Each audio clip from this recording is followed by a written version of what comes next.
نبی کریم صلی اللہ علیہ وسلم نے ارشاد فرمایا، تم اللہ تعالی سے ایسی حالت میں دعا کرو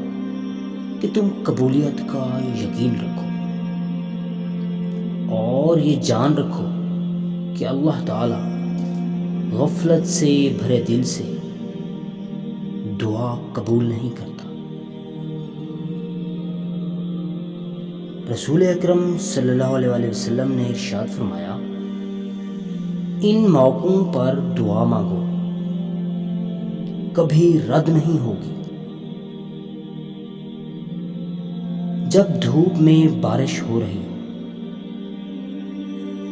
جب آذان ہو رہی ہو، سفر کے دوران، جمعہ کے دن، رات کو جب آنکھ کھلے، مصیبت کے وقت اور فرض نمازوں کے بعد۔ حضرت جابر رضی اللہ تعالی عنہ نے کہا، رسول پاک صلی اللہ علیہ وسلم فرماتے ہیں،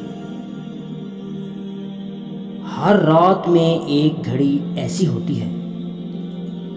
اس وقت جو آدمی اللہ سبحانہ و تعالی سے دنیا اور آخرت کی بھلائی مانگے، اللہ تعالی اسے عطا کرے گا، اور یہ گھڑی ہر رات میں پائی جاتی ہے۔